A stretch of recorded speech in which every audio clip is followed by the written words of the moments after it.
Heute ist unser Thema einfach, aber wichtig. Erzähl mir von dir. Diesen Satz wirst du im Deutschen häufig hören. Du musst auch lernen, wie du ihn verwendest, denn über sich selbst zu sprechen, ist die Grundlage jedes Gesprächs. Es ist wie das Öffnen einer Tür zu einer Beziehung, einer Freundschaft oder einem Austausch. Ja, es ist ein kurzer, aber wirkungsvoller Satz. Wenn jemand sagt, erzähl mir von dir, möchte diese Person dich kennenlernen. Sie möchte wissen, wer du bist, was du magst und wie du lebst. Für Lernende auf dem Niveau A1 oder A2 ist das eine perfekte Gelegenheit, einfache Alltagssätze zu üben. Bevor wir beginnen, heißen wir alle willkommen, die uns zuhören. Hier bei Löke German Pott. Kannst du einfach, ruhig und Schritt für Schritt Deutsch lernen. Wie immer sind wir hier, um dir dabei zu helfen, deinem Ziel jeden Tag ein Stück näher zu kommen, natürlich Deutsch zu sprechen.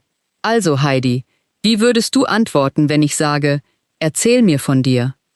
Ich kann ganz einfach antworten. Zum Beispiel, ich heiße Heidi.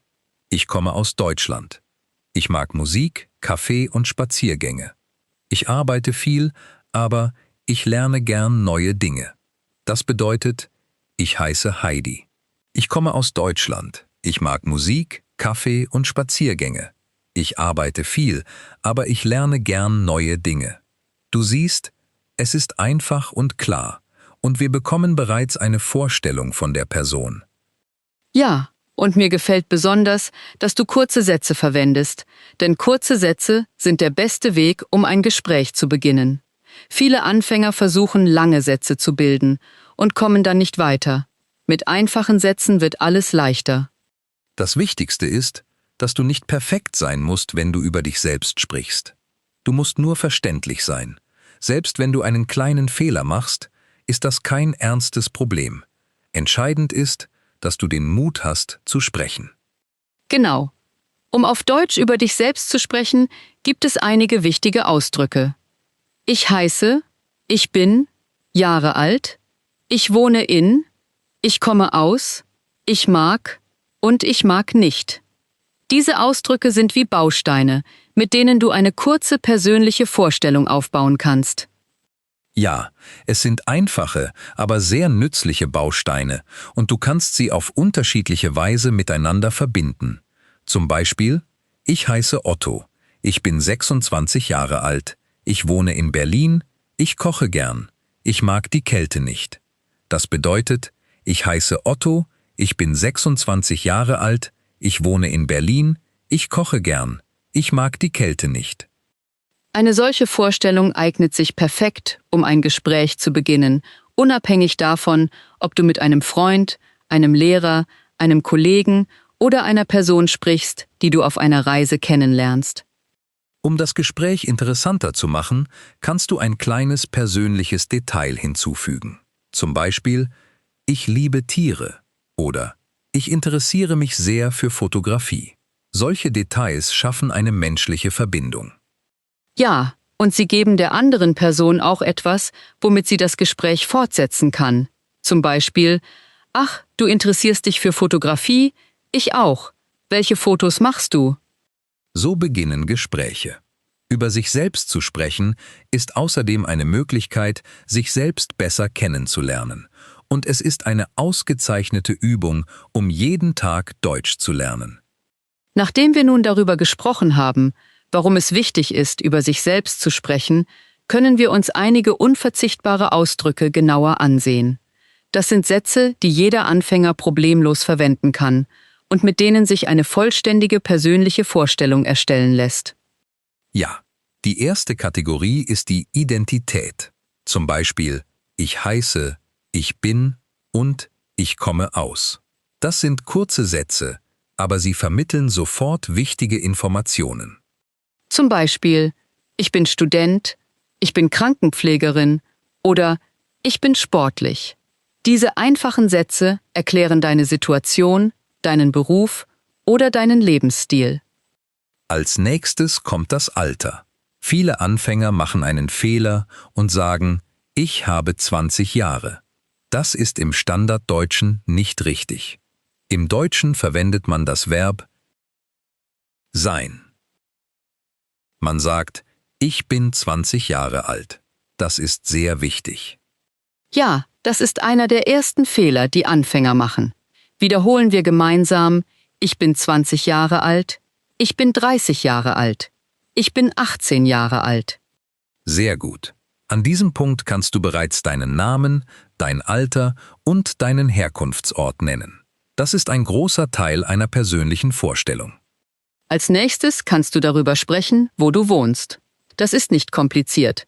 Du sagst einfach: Ich wohne in Paris, ich wohne in Berlin, ich wohne in Istanbul. Du kannst auch erklären, ob du in einer kleinen Stadt oder einer Großstadt wohnst. Zum Beispiel, ich wohne in einer kleinen Stadt am Meer. Du könntest auch sagen, ich wohne in einer großen, lebhaften Stadt. Solche Details machen das Gespräch lebendiger. Nun kommen wir zum angenehmsten Teil: Vorlieben und Abneigungen. Darüber zu sprechen, was du magst und was du nicht magst, ist eine ausgezeichnete Möglichkeit, deine Persönlichkeit zu zeigen. Du kannst sagen: Ich mag Sport, ich mag Kaffee, ich sehe gern Filme, ich mag keinen Lärm, ich stehe nicht gern früh auf.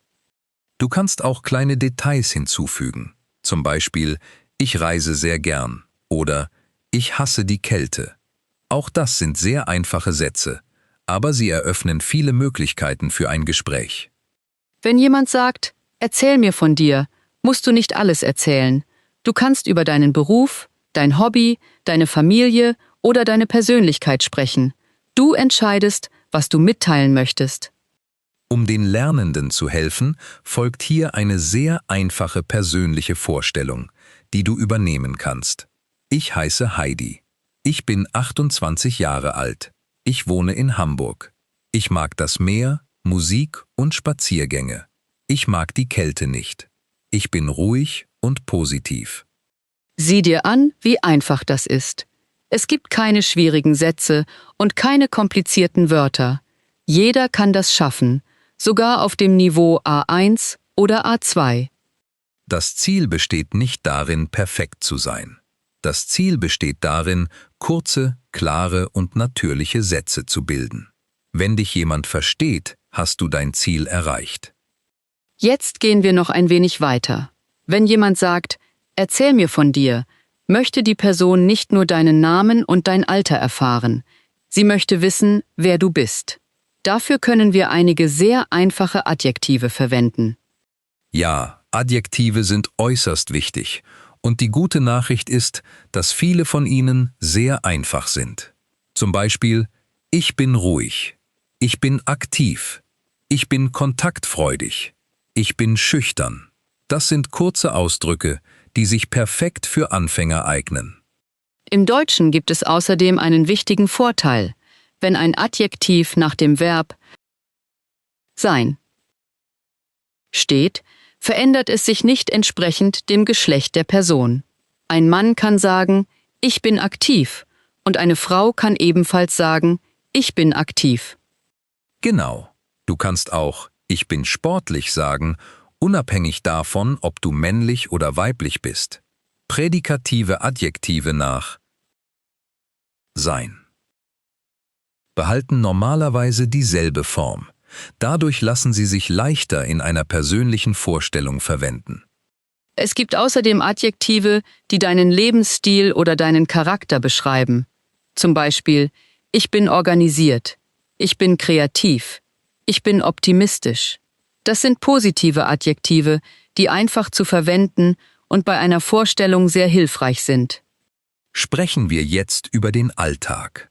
Wenn jemand dich kennenlernen möchte, will die Person häufig wissen, wie du deinen Tag verbringst. Du kannst einfache Sätze verwenden wie: Ich stehe um 7 Uhr auf, ich frühstücke, ich gehe zur Arbeit, ich komme nach Hause, abends ruhe ich mich aus. Das ist auch eine gute Gelegenheit, häufig verwendete deutsche Verben zu üben, mit denen man Routinen beschreibt. Einige davon sind trennbare Verben wie aufstehen und andere sind reflexive Verben wie sich waschen, mir, sich ausruhen und sich hinlegen. Wir können eine vollständige kleine Vorstellung erstellen. Zum Beispiel, ich stehe früh auf, weil ich meinen Tag gern ruhig beginne. Ich trinke einen Kaffee und lese ein wenig. Ich arbeite den ganzen Vormittag. Nachmittags mache ich einen Spaziergang. Abends sehe ich einen Film oder rufe meine Freunde an. Du siehst, es ist nicht kompliziert. Die Sätze sind einfach und kurz, aber sie vermitteln bereits ein klares Bild von deinem Tag. Dadurch entsteht eine Verbindung zu der Person, die dir zuhört. Um alles noch interessanter zu gestalten, kannst du Verbindungswörter verwenden. Zum Beispiel zuerst, dann, danach und schließlich. Diese kleinen Wörter geben deinen Sätzen Rhythmus und Struktur. Sie helfen den Lernenden außerdem dabei, nicht ins Stocken zu geraten. Mit Verbindungswörtern folgen die Gedanken auf natürliche Weise aufeinander. Wichtig ist, dass du auf dem Niveau A1 oder A2 keine Angst davor haben solltest, dieselben Verben oder Sätze zu wiederholen. Das ist vollkommen normal. Wiederholung gehört zum Lernen. Genau. Über sich selbst zu sprechen, ist eine Übung, die durch Wiederholung leichter wird. Nach und nach wirst du deinen eigenen Stil und deine eigene Art finden, dich vorzustellen. Jetzt möchte ich über einen wesentlichen Bestandteil der Antwort auf „Erzähl mir von dir" sprechen. Dieser Teil betrifft Vorlieben und persönliche Präferenzen. Im Deutschen ist es sehr nützlich zu wissen, wie man ausdrückt, was man mag und was man nicht mag. Zu den einfachsten Ausdrücken gehören ich mag, nicht, ich liebe und ich hasse. Diese Ausdrücke eignen sich perfekt, um ein natürliches Gespräch zu beginnen. Du kannst zum Beispiel sagen, ich mag Sport, ich höre gern Musik, ich stehe nicht gern früh auf, ich hasse die Kälte. Das sind kurze Sätze, aber sie verraten uns sehr viel über eine Person.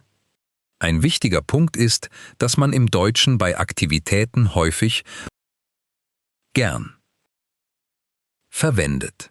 Bei einem Substantiv kannst du sagen, ich mag Musik. Bei einer Tätigkeit klingt es häufig natürlicher, wenn du sagst, ich höre gern Musik. Beide Sätze sind einfach und richtig, aber sie haben leicht unterschiedliche Strukturen. Ich mag Musik bedeutet, dass dir Musik gefällt, während ich höre gern Musik bedeutet, dass du das Musikhören magst. Wir sollten uns außerdem an etwas Wichtiges erinnern. Bei Aktivitäten kannst du gern direkt mit dem Verb verwenden. Für stärkere Gefühle kannst du Ausdrücke benutzen wie ich liebe es zu reisen oder ich hasse es zu warten. Zum Beispiel, ich koche gern, ich liebe es zu reisen, ich gehe lieber zu Fuß, ich hasse es zu warten. Um eine persönliche Vorstellung ausführlicher zu gestalten, kannst du außerdem lieber verwenden, womit eine Präferenz ausgedrückt wird. Das ist eine sehr nützliche Struktur. Zum Beispiel, ich trinke lieber Tee. Du kannst auch sagen, ich bleibe abends lieber zu Hause. Ein weiteres Beispiel lautet, ich lese lieber Bücher als Filme zu sehen. Eine natürlichere Variante für den Alltag wäre, ich lese lieber Bücher als Filme zu schauen. Um den Lernenden zu helfen, können wir ein weiteres einfaches Beispiel erstellen. Ich mag Kino. Ich liebe Tiere. Ich mag laute Orte nicht. Ich verbringe meine Zeit lieber mit meinen Freunden. Das ist einfach und klar und ergibt bereits eine gute persönliche Beschreibung. Wir können außerdem Adjektive hinzufügen, um die Sätze lebendiger zu machen. Zum Beispiel, ich mag ruhige Tage. Ich liebe die Sommerferien. Ich mag sehr belebte Straßen nicht. Das sind kleine Veränderungen, aber sie machen einen deutlichen Unterschied.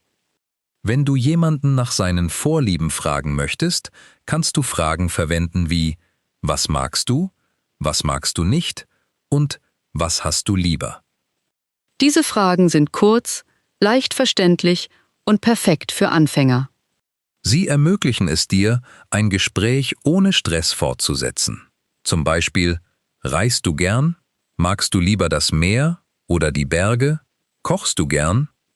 Mit diesen kleinen Fragen kannst du ein ganzes Gespräch aufbauen. Wichtig ist, regelmäßig zu üben. Je häufiger du diese Ausdrücke verwendest, desto natürlicher werden sie.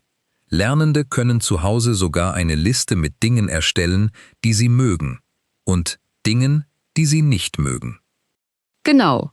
Um dich vollständig vorzustellen, musst du nur deinen Namen, dein Alter, deine Stadt, deine Vorlieben und deine Präferenzen miteinander verbinden. Dadurch wird deine Vorstellung flüssig. Es ist einfach, aber sehr wirkungsvoll, wenn du schnell Fortschritte machen möchtest. Otto, um Erzähl mir von dir richtig zu beantworten, sollten Lernende auch wissen, wie sie über ihre täglichen Aktivitäten sprechen können. Das ist für eine natürliche persönliche Vorstellung unverzichtbar. Wir beginnen häufig mit einfachen Sätzen wie ich stehe auf, ich frühstücke, ich gehe zur Arbeit, ich komme nach Hause, ich ruhe mich aus. Ja, und zu Beginn ist es wichtig, die Sätze kurz und klar zu halten. Zum Beispiel, ich stehe um 7 Uhr auf, ich dusche, ich fahre mit dem Bus zur Arbeit, ich esse zu Mittag, gegen 18 Uhr komme ich nach Hause. Das sind grundlegende Sätze, aber zusammen ergeben sie bereits einen echten Tagesablauf. Wir können außerdem einfache Verbindungswörter lernen, um die Aktivitäten miteinander zu verknüpfen. Zum Beispiel zuerst, dann, danach, später und schließlich. Mit diesen Wörtern können Lernende ihren Tag flüssiger beschreiben. Zum Beispiel, zuerst stehe ich auf, dann frühstücke ich und gehe zur Arbeit. Danach mache ich eine Pause und gehe ein wenig spazieren. Abends komme ich nach Hause, ruhe mich aus und sehe einen Film. Wir können außerdem einfache Zeitangaben hinzufügen wie morgens, nachmittags, abends und nachts. Diese Wörter sind bei der Strukturierung einer Beschreibung sehr hilfreich. Um die Vorstellung lebendiger zu machen, können wir persönliche Aktivitäten einbeziehen. Zum Beispiel, ich treibe Sport, ich sehe Serien, ich lese ein Buch, ich koche, ich gehe einkaufen. Das sind einfache Aktivitäten, aber sie vermitteln ein klares Bild von der Person. Wir sollten auch Ausdrücke mit müssen nicht vergessen. Zum Beispiel, ich muss lernen, ich muss das Abendessen vorbereiten, ich muss Nachrichten beantworten. Diese Sätze beschreiben alltägliche Verpflichtungen und machen die Vorstellung dadurch realistischer. Zum Üben können Lernende eine kurze Beschreibung erstellen wie morgens stehe ich um 7 Uhr auf, dann frühstücke ich und gehe zur Arbeit. Nachmittags mache ich eine Pause und gehe ein wenig spazieren. Abends komme ich nach Hause, ruhe mich aus und sehe einen Film. Ja, und das ist eine ausgezeichnete Grundlage für eine Antwort, wenn jemand fragt, und du, wie sieht dein Tag aus? Die einzelnen Bestandteile sind einfach, aber zusammen können sie ein echtes Gespräch ergeben. Lernende können außerdem Adverbien verwenden wie oft, manchmal, immer, selten und nie. Diese Wörter helfen dabei, genauer anzugeben, wie häufig eine Tätigkeit stattfindet. Zum Beispiel, ich treibe oft Sport, ich koche manchmal, ich sehe nie fern. Mit diesen Ausdrücken wird die Vorstellung ausführlicher und natürlicher. Lernende können bereits ohne Schwierigkeiten einen kurzen Monolog aus mehreren Sätzen bilden. Um Erzähl mir von dir gut zu beantworten, musst du auch darüber sprechen, was du magst und was du nicht magst. Das ist äußerst wichtig, um deine Persönlichkeit zu zeigen. Genau, die einfachsten Ausdrücke sind ich mag nicht, ich liebe und ich hasse. Mit nur diesen 4 Strukturen kannst du bereits viele Dinge ausdrücken. Zum Beispiel, ich mag Musik, ich liebe Schokolade, ich mag die Kälte nicht, ich hasse es, früh aufzustehen. Das sind sehr häufig verwendete und nützliche Sätze. Du kannst auch Aktivitäten einbeziehen. Zum Beispiel, ich koche gern, ich liebe es zu kochen. Ich warte nicht gern, ich hasse es, das Geschirr zu spülen. Das eignet sich perfekt, um eine persönliche Beschreibung ausführlicher zu gestalten. Du kannst außerdem Ausdrücke verwenden wie sehr, ein bisschen, nicht besonders und überhaupt nicht. Zum Beispiel: Ich mag Sport sehr. Ich mag Kaffee ein bisschen. Ich mag Horrorfilme nicht besonders. Ich mag Umweltverschmutzung überhaupt nicht. Das sind einfache Abstufungen, aber sie lassen die Sprache natürlicher klingen. Lernende müssen nur das letzte Wort oder die letzte Tätigkeit ersetzen, um neue Sätze zu bilden. Das funktioniert auch mit alltäglichen Aktivitäten. Ich gehe morgens gern spazieren.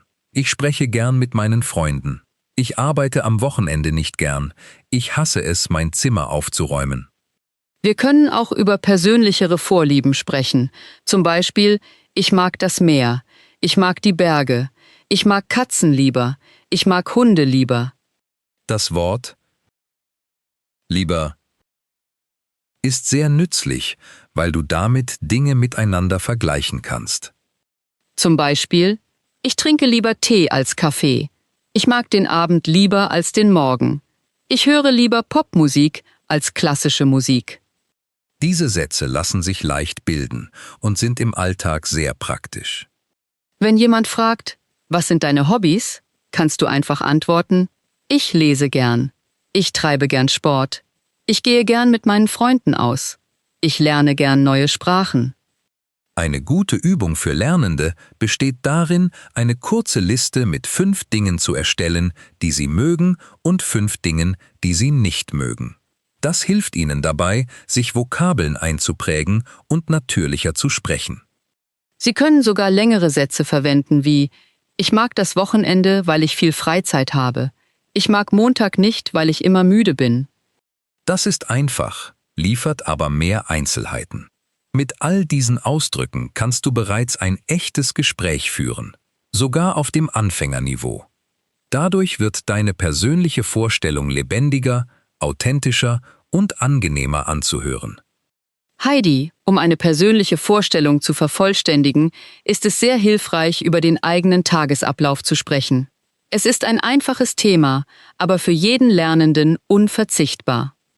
Ja, um einen Tagesablauf zu beschreiben, benötigt man häufig nur einige gebräuchliche Verben wie aufstehen, essen,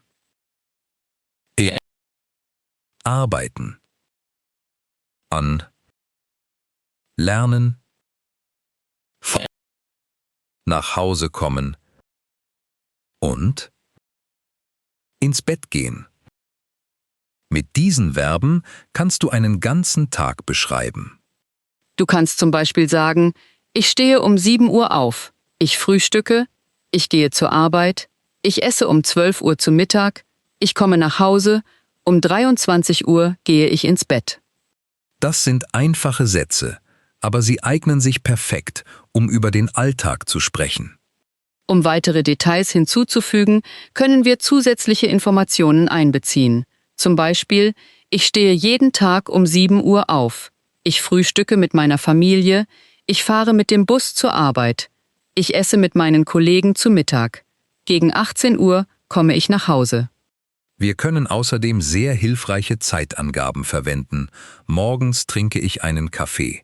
Nachmittags lerne ich Deutsch. Abends sehe ich einen Film. Um über einfache Aktivitäten zu sprechen, können wir sagen, ich treibe Sport, ich koche, ich lese ein Buch, ich mache meine Hausaufgaben. Diese Sätze sind einfach und werden häufig verwendet. Es ist außerdem wichtig, Wörter wie dann, danach und später zu kennen. Mit ihnen kannst du Tätigkeiten in der richtigen Reihenfolge beschreiben. Zum Beispiel, ich stehe auf, dann dusche ich, danach gehe ich zur Schule. Damit die Sätze natürlicher klingen, können wir Adverbien hinzufügen wie normalerweise, manchmal, oft und nie. Zum Beispiel, normalerweise stehe ich früh auf, manchmal treibe ich Sport, oft koche ich am Abend, ich sehe nie fern. Wenn wir im Deutschen über einen Tagesablauf sprechen, verwenden wir normalerweise das Präsens. Es ist die einfachste Zeitform, um regelmäßige Gewohnheiten zu beschreiben. Selbst ein Satz wie „Ich lerne jeden Tag“ reicht aus, um eine Gewohnheit auszudrücken. Lernende können versuchen, einen ganzen Tag mit einfachen Sätzen zu beschreiben. Morgens stehe ich um 7 Uhr auf. Dann frühstücke ich. Danach gehe ich zur Universität. Nachmittags lerne ich. Abends ruhe ich mich aus. Wenn jemand seinen Tag auf diese Weise beschreibt, übt die Person die wichtigsten Verben, Zeitangaben und Satzstrukturen. Das ist eine ausgezeichnete Möglichkeit, schnell Fortschritte zu machen. Es ist außerdem eine gute Gelegenheit, Verben zu üben, die in alltäglichen Abläufen verwendet werden, wie aufstehen, oh, sich duschen, Carpe, sich ausruhen und ins Bett gehen. Im alltäglichen Deutsch sagen die Menschen häufig einfach „Ich dusche“ anstelle von „Ich dusche mich“.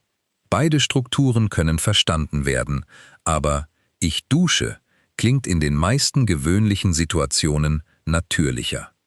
Mit diesen einfachen Elementen, einem Verb, einer Zeitangabe und einem Adverb, kann jeder Lernende seinen Tagesablauf klar und natürlich beschreiben. Nachdem wir nun über die Familie, persönliche Beschreibungen, Tagesabläufe, Vorlieben und die Persönlichkeit gesprochen haben, denke ich, dass die Lernenden alles haben, was sie brauchen, um eine vollständige persönliche Vorstellung zu erstellen. Ja, und wichtig ist vor allem das Üben. Selbst wenn die Sätze einfach sind, hilft regelmäßiges Sprechen enorm.